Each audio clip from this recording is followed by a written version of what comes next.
Hello, welcome to the tutorial of AngularJS Introduction. I am Krunal Trivedi. In this tutorial, I am going to discuss what is AngularJS, features of AngularJS, comparison of AngularJS with jQuery and Knockout.js, as well as building blocks of AngularJS. So let us start with what is AngularJS. AngularJS is a modularized and structured framework for JavaScript. It is not a library for a JavaScript, it is a full-fledged framework. The main goal of this new JavaScript framework is to enable developer creating dynamic and interactive web applications using a very simplified and declarative way. AngularJS decouples your DOM manipulations from app logic, and thus it improves testability of your code. In AngularJS, data models are plain old JavaScript object and do not require any extra getter and setter functions. It is entirely JavaScript and entirely client side. So anywhere JavaScript can run, AngularJS can run. AngularJS means you write JavaScript in a sophisticated way and you write very less code. Now let us see the features of AngularJS. Using inbuilt services of AngularJS like $HTTP, AngularJS makes your server-side communications very easy. As I mentioned, it decouples client-side of an app from your server-side. We can do development of an app parallel and it allows unit testing. Angular provides inbuilt support for localization. Angular provides services like $valid, $invalid, $dirty, $pristine, as well as directives like ng-min-length, ng-max-length to work with form validation. By following MVW design pattern, model view, whatever design pattern, it supports pure separation of concerns. Dependency injection supports injectable, reusable code. In AngularJS, we can create our custom directives, we can create our custom services, and thus we can write down our reusable code very efficiently. Angular is a powerful engine to create single-page application. In single-page application, we loads views, controllers and associated models on the user screen dynamically on the fly and avoids unnecessary postback and entire page rendering. AngularJS navigation framework supports deep linking and routing. The two-way data binding features of AngularJS makes it very powerful to create dynamically populated UI.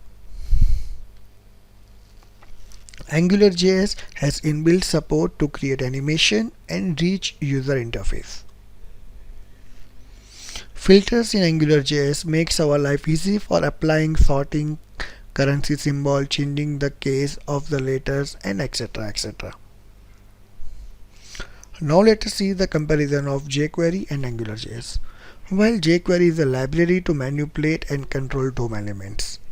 Here in jQuery, your code is in charge and it calls into the library when it sees it. On the other hand, AngularJS is a framework for building data-centric web applications. You can create CRUD operations very efficiently. In AngularJS, the framework is in charge and it calls into your code when it needs something app-specific. Now let us see the Knockout.js and AngularJS. In Knockout.js is a data mining library. Here no need to make tons of call all across the DOM to get a field value. Knockout.js is helpful to create dynamic UI, while AngularJS, as I mentioned, full feature front-end web application framework. You could easily build an entire application using Angular and only AngularJS. Knockout.js is a supplementary to jQuery. While you work with AngularJS, you don't need to add jQuery references at all. AngularJS contains its lightweight version of jQuery. Now let us see the building blocks of AngularJS. So first start with views. Well, views in AngularJS are what user sees on the screen. In AngularJS, your HTML DOM is wrapped inside directives, and together HTML DOM plus directive. Together it is called view. Now let us see what is directive. Well, directive allows model view interaction. Directive asks HTML DOM to forget the default behavior and act as directed by directives. In AngularJS, model uses directives to talk with HTML DOM. Model does not touch directives directly. Directives are markers on HTML DOM that tell AngularJS framework to attach specific behavior to the DOM element. Now let us see models. Models are data or data access logic and sometimes your business logic that you put on your server.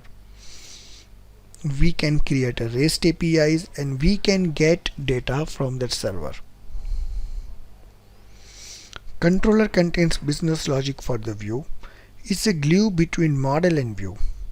Controller sets up initial states of the scope. Well, what is scope? Scope is a glue between controller and view.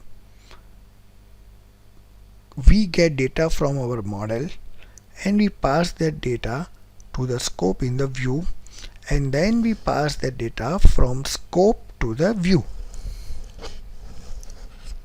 Scope is a glue between controller and view. We get data from our model, pass it to the controller. In controller, we put that data in the scope and then pass it to the view. Each application has single root scope and scopes are hierarchical. Now let us see services.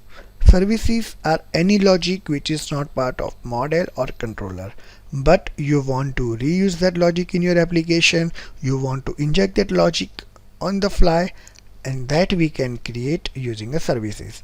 In AngularJS by default we get some services like $watch, $scope, $http, $animate, $log, $interval, $location, and as I told you, we can create custom services also. Finally, modules. Module divide application into small reusable self-contained components. Module divides application into small reusable self-contained components. Inside modules, you will get everything what we saw. Services, controllers, directives, filters, everything is part of module. Modules can be dependent on other modules or it can be independent. Okay, now we'll see the final diagram which shows all the building blocks of AngularJS. Here you can see we have the modules, we can configure the modules and routes. From the routes we can go with the view. On view we'll get data from controller using the scope, and controller is going to retrieve your data from the model using the services, and views are wrapped inside the directive. So these are the main key components of any AngularJS web application. Thank you.